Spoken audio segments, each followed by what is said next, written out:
The Nintendo Switch was presented to be both a home and handheld console that launched in March 2017, and it took the world by storm, selling 15 million copies by the end of the year.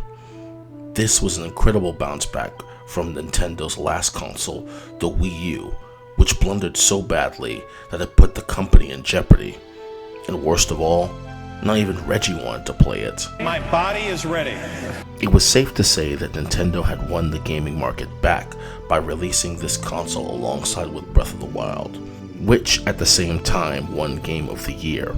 And despite the pandemic that happened in 2020, its sales would continue to skyrocket thanks to Animal Crossing New Horizons.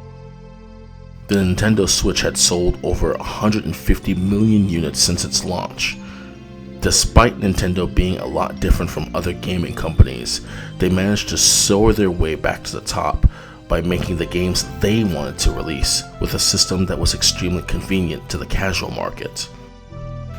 On January 16th, 2025, Nintendo made an announcement that their new console, the Switch 2, will be coming out soon, with more information about the new console in the Nintendo Direct on April 2nd.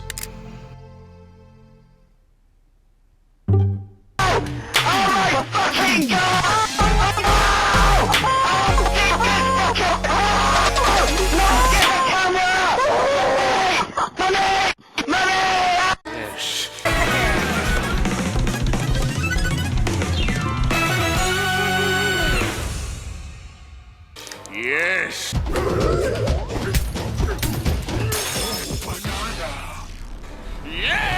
Nintendo Switch 2 launches on June 5th. Here are the hardware options that will be available at launch. For more details, please check the official Nintendo Switch 2 website, which goes live later today.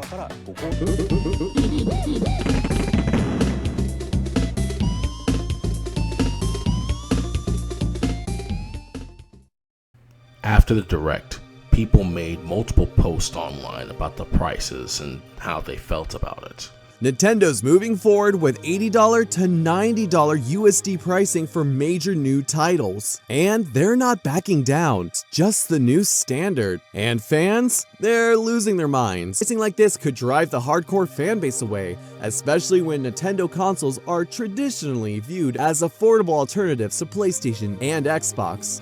The Switch 2 is a whopping $449.99. $150 more than the Nintendo Switch. It's no wonder why they didn't show the price directly. Telling you to go to their website and for more information about the prices is like, it's like Dr. Mario telling you to close your eyes and look away as he's holding a needle for an injection and jams it right up your Yes! But in their defense, competitors like Sony sold the PS5 for $500 and the Xbox Series X for $450 at launch. Nintendo probably just thought and believed that its fans would buy the Switch 2 for around that price. And if you want Mario Kart World, then you should get the bundle for the Switch 2, which is $49.99. If you don't, the game itself is $79.99. Mario Kart World is going to be $80. And if you don't get the Mario Kart World bundle, it's going to be about $30 more than what you're spending to have the physical copy of the game. It's like Nintendo took actual financial and business advice from Wario. Yeah! I got it! Putting the consumer in a catch-22 scenario of them deciding whether or not you want to spend $500 now or $530 later. Because, honestly, who's going to only want to buy the console with no game? And even though Mario Kart World looks amazing, a lot of people don't think it should be worth $80. Now, I cannot unfortunately drop the price, but I can do this instead. Enter my amazing world of fun and fantasy intrigue. Okay, Mario. $100. No, Mario. We can do this right now. The price is too high on pretty much most of the peripherals. We can do this real quick. You know how I feel if you watch the Nintendo Direct. You know how I feel. It shouldn't come off as a surprise that Nintendo is starting to sell video games at $70 to $80 when people have been giving them the signs to do so. Throughout the Nintendo Switch's lifespan, there have been games that have sold at full price that were ported over from the Wii U to the Nintendo Switch, and people still bought them, Mario Kart 8 being the start of them. These are the same games but just ported to the Switch, with little change from the Wii U versions. A lot of people say, vote with your wallet, but Nintendo fans have been voting with their wallet for years, like the Amiibos.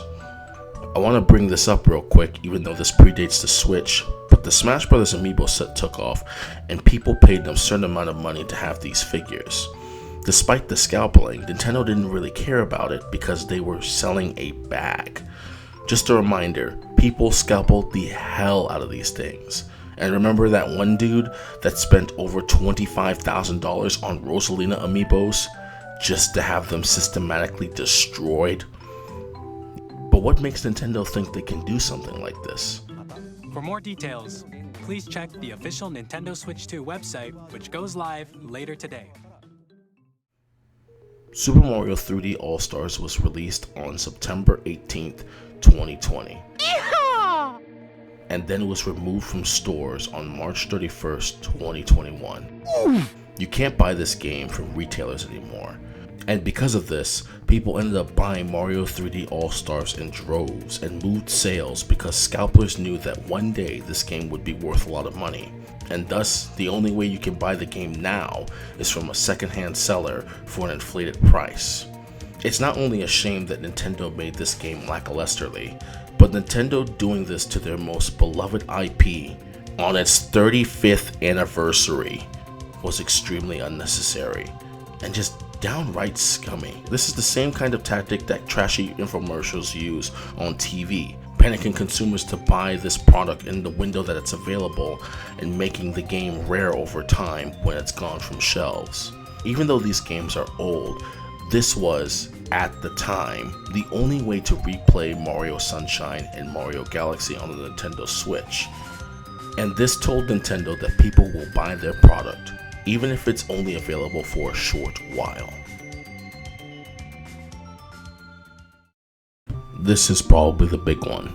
The final straw that made the message crystal clear to Nintendo from their consumers. Set to release on May 12th, 2023, Tears of the Kingdom was marked to be sold for $70. Despite the game being leaked online and being able to be played in full on an emulator, Tears of the Kingdom sold 10 million units worldwide in the first 3 days, totaling its sales for about 22 million copies sold worldwide as of right now. This was the push that Nintendo needed. People that played Tears of the Kingdom revealed that the game wasn't that great as the first one or reached their expectations, but Nintendo had already taken mental note after years of experimenting with the market, and that their fans are loyal to a fault and will buy almost anything made by Nintendo. Tears of the Kingdom was met with mixed reviews, and people wondered if the game's price was really worth it after release, but that didn't matter. Remember, this, on top of the games that were being re-released, is the reason why Nintendo's games are going to be $70 to $80. The fans have been voting with their wallets for years. These prices that Nintendo has shown for the Switch 2, its games and accessories, has nothing to do with this guy yet. I like China. These guys have realized that they can get away with it. They made these prices years ago, and telling them to drop the price won't change a thing. If you want all the stuff that Nintendo has to offer, then get ready for your wallet to get shaken up. The Switch 2 has plenty of accessories that need to be used for the console to reach its maximum, like the Switch 2 camera, $55. What if you need more memory for the memory card? That's $60. Don't forget to travel in style with that all-in-one carrying case, $85. What about an extra dock? $120. How about Joy-Cons? You got more than 2 friends, right? $95. How about a charging station for the Joy-Cons that aren't on the console? $40. You got siblings, right? You probably need a screen protector.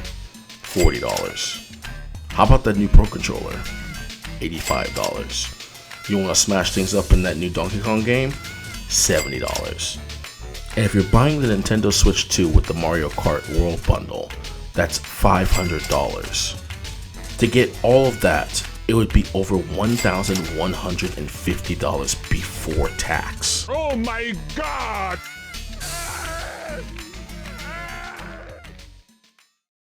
There's not a doubt in my mind that the Switch 2 won't be a great console, but asking this much for the console, alongside the prices of the games and accessories, means that Nintendo has gone off the deep end. If you're not personally bothered or don't care about the prices, that's fine. If you're a broke boy, just say so. But think just for a second about all the damage Nintendo has done to its own community. They still do a lot of things that hurt their image, from taking down emulators and taking its developers to court, throwing their weight around about what you can and can't do with their IPs, forcing people to take down passion gaming projects that they don't make any money from, and try to ruin people's lives by emulating games that they don't re-release. It rubs me the wrong way. And the ripple effect of increasing the prices is going to affect the console gaming market. Microsoft decided to make their prices more expensive recently. And for what? Even though this guy's not responsible yet. To somebody from China. Other gaming and entertainment companies will follow Nintendo's examples by increasing their prices just because. But at the end of the day, you vote with your wallet. And Nintendo fans sold. The pre-orders for the Switch 2 sold out in hours online. GameStop's website crashed the second it went live. And retail stores like Walmart and Target sold out frame one, which means what I said was true. Nintendo fans are loyal to a fault and will do anything to support and buy the products that they produce.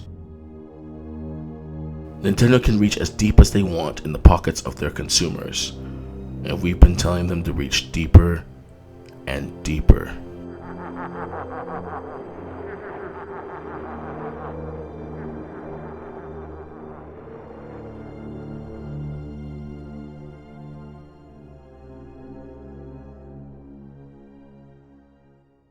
Yeah!